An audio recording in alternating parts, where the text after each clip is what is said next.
Welcome to JermaineAuNatural. I am Jermaine Ryan. And it's been a long time, but I am bringing you another Black History piece every month. Though it hasn't been every month. Every month.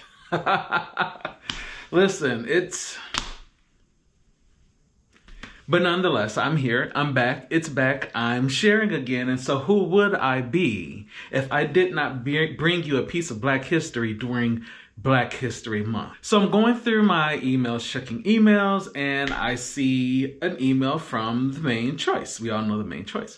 And I was like, oh, what's this? Clicked on it, and they actually shared a nice piece of history that I thought should also be shared since I'd never heard of the person, which means that there are more than likely other people that haven't heard of this person. And the best way for us to know our history is for us to share it. So I'm sharing what was shared with me. Now, new to me, even though they shared it the other day, when I was looking it up, I did see that there were a couple of other stories that was done on the person a few years ago. So there are definitely people that are familiar, but I wasn't one of them. And I feel like if I wasn't, then there may have been others. So here we are. So the person that I am going to highlight for this piece of Black history is Colorado's own and their first Black licensed female barber. Do I got your attention? Is Lillian Beckley Wheeler. And now our story. But first, I want you to picture it.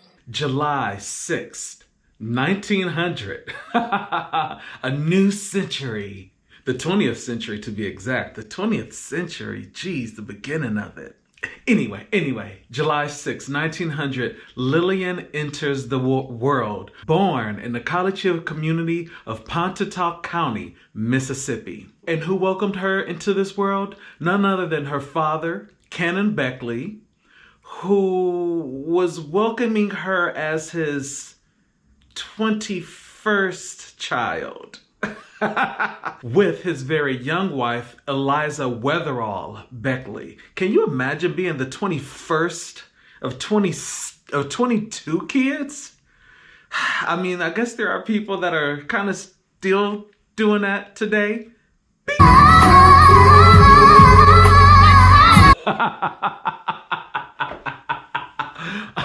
The people produce. They did it then, they do it now. But I digress. So she was 21 of 22. Very, very sadly, though, she did not really get a chance to know her father. He passed when she was 2 years old. Now, her father was a farmer and a landowner, and the family was there. So 22 brothers and sisters. Then you add in your parents' brothers and sisters. So she, even though she did not have her father, she did grow up surrounded by tons. So she did grow up with at least the rest of her family surrounding her. Now, about the times back then, marriage and the ages were young, very young. So of a short 15 years later, 1915, Lillian met Thomas Mason Wheeler, and they were married, and from their union was born Liddell and Mabel. So Lillian and Thomas and the two kids are all down in Mississippi with their large families now. Some of Thomas' family didn't stay in Mississippi. Thomas was in communications with his sister, and his sister was like, hey, y'all should come to Colorado. And the reasoning that she suggested is because Thomas was asthmatic. He had asthma. And she was like, hey, the air up here might be better for you than down there in Mississippi, cotton and pollen and carrying on. And with that, 1924, beeline, straight to Boulder, Colorado. Now, that did interest me because I've never heard of different places or climates and how they affect people with asthma or bronchitis. So of course, I took to the local Googles. What I found, and there are a few different, there's whatever you find of one thing, there's always going to be something that's going to say the opposite, right? Right.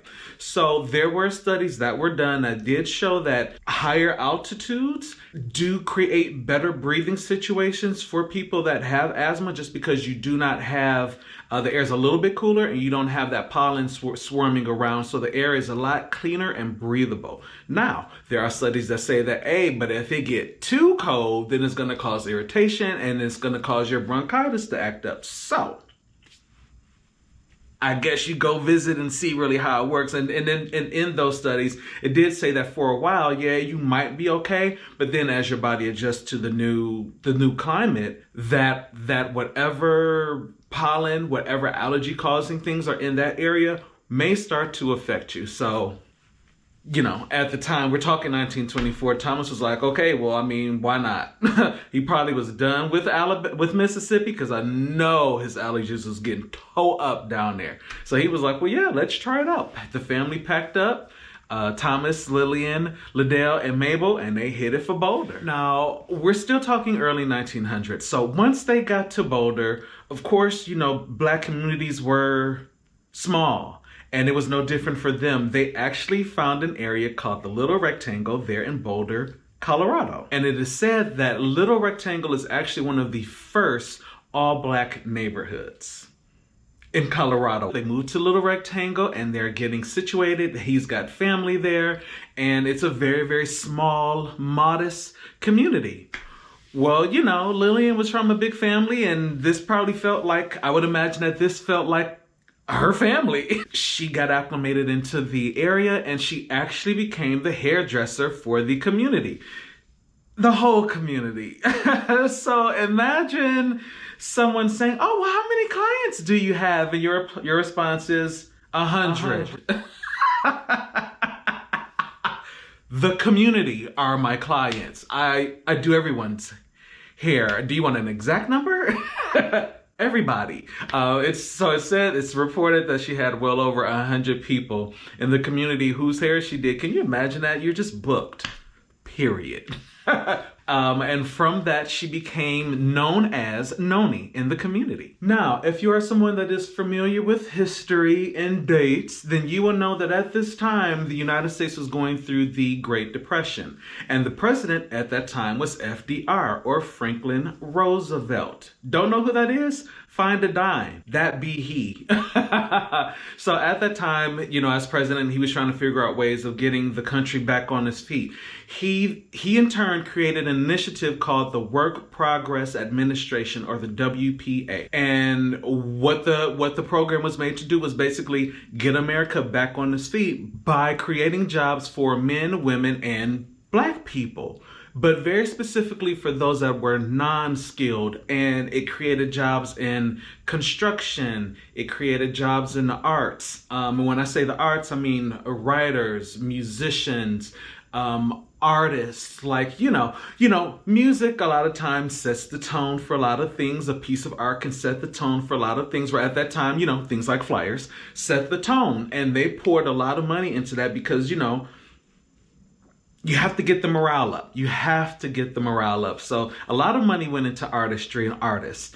In addition to that, there was clerical jobs, librarians, seamstresses, and lots of jobs like that. Well, the job that stood out and that Lillian took a hold to was being a seamstress. And she was doing everybody hair, which, you know, shows her as being a leader. She became a teacher, and she was teaching sewing. So now imagine you're a teacher, you do hair for everybody. In addition, you know, your family is doing well enough because they do have a very functioning running farm. So with all of those things combined, and I didn't find anything as far as what Thomas, her husband, did, but I would imagine that he worked as well. Basically, with all of this put together, they were actually able to stay well above water throughout the Great Depression. Now, wanting to do more with herself, she was then led to go to the Colorado State College of Education, now called Colorado University. And while there, she took up home economics. These were real classes. So if you've seen the old movies and they talk about home ec, in college classes, it was a real thing. So she did this for 2 years, 1939 to 1941. Now, again, Black people at the time were giving room to improve themselves, but there were still limitations. There were always limitations. There are always limitations when it comes to us. The limitations of the time was that, yes, you could go to school, you can get your degree, you can graduate, but as a Black person, you were not allowed to walk across the stage. And she was like, fine, give me my degree, I will never be back here. And she never did. She never went back there, but she had her degree. And from there, she went on to teaching adult ed and recreation at Boulder High School.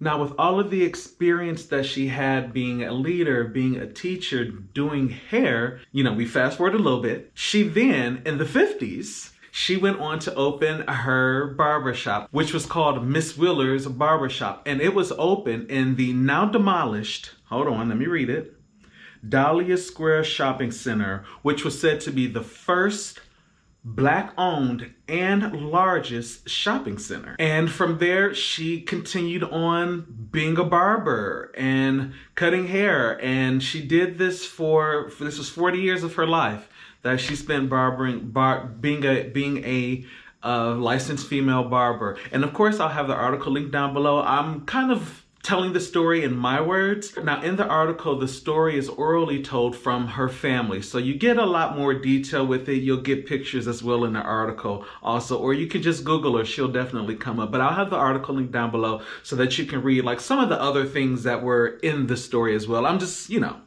I don't want it to be long. I want to get you generally the information, but a lot more detail is in the story itself. And like I said, pictures of her. Now, Miss Lillian lived a very, very, very, very long life. She lived to be 99 years old in the year, and in the year 1999, that was when she passed away. So a long, beautiful, and just overcoming and successful life. I thought that it was beautiful. I like that, she was the first to do this. I like that, number one, she had education. Number two, she pursued this in a time where it wasn't easy for Black people to have their own businesses, let alone her being a woman as well on top of that, which we all know it's hard being a Black woman. I don't relate to it, but we all know it. And the fact that she lived such a long life and was so successful throughout her life. So I thought that this was just a really nice and warm and cool story to share about a licensed Black female barber. And even to this day, there are still significantly fewer Black female barbers or female barbers in general compared to men. And let me tell you, a female barber can cut some hair. So shout out to the 3 women that have been my barbers. The very first woman that I went to. Okay, so I thought about this earlier when I was like, let me make sure I mention all of the women that have cut my hair. And then I forgot about it. And then I remember it, which is why this is happening on my phone. So I have had majority of men, but there were 4 women that have cut my hair. The very first one was a woman named Marilyn. Now, this was also my very first job. So around 14, 15 years old. Marilyn had a barbershop called Marilyn's around the corner from my mom's house. And I would, like on the weekends, go and sweep hair, for a couple of hours. And she would pay me $5, $10, $15. But she was also my barber. But she was the first woman that ever cut my hair. So just wanted to be accurate. Andrea, down on Iron Street. From there, I had a friend of mine whose name is Q, who is out in Romulus to this day. If I can find the information, if I can find everybody's stuff, I'll link it down below. I don't know if Andrea still cuts hair. And the last woman that cut my hair is celebrity barber Tiff, who is located in Atlanta by way of Detroit. All of these stories of people that have made a difference. We just want to make sure that we remember them and that we know them, that we share their stories so they aren't forgotten, and that all of these stories do matter because they do show the resilience of our people and really how far we've come, and the fact that we do still have a long way to go, but the fact that we just overcome things and we make things happen. And isn't it always a Black woman? I mean, So this was my Black History piece every month that I wanted to share. Remember that things will be linked down below. So yeah, so let me know in the comments down below. Have you heard of Lillian before? Is this a new story to you? And I am always open to suggestions for other people to highlight. I do like to keep it hair related somewhat, but you know, y'all know if you've watched any of the series, then you know that sometimes I do venture into other avenues. So if you have suggestions of people that you feel should be shared, then please let me know in the comments down below. All right, make sure that you like this video, press the red subscribe button because I share things. Feel free to share this out if somebody else may want to know or need to know the story of Lillian Beckley Wheeler. Punch the notification bell so that you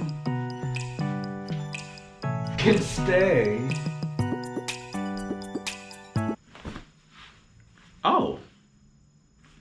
Oh, this does fit all of the hair. Okay, really quickly, before you stay abreast, can I say shout out to YouTube's On Philo for the Ken Apparel, Black-owned company. So I put this on because I'm like, I want to wear something Black-owned for the video. This was still in the bag, like bag. So I follow them on, I follow her on Instagram, but she's, you know, said, you know, how it fits all of the hair. And I've, like I said, literally just put this on for this video. So me throwing this hood on, I'm like, oh, it do fit all the hair. Okay. And this is part of the new collection. So beiges all the way to dark browns. So yeah, shout out to her as well. Black Women, Black History Month. Shout out to Philip. All right, Ken Apparel. What was I saying? Abreast of when I post my videos. And again, thank you for tuning in to JermaineAuNatural, and I'll see you in the next one.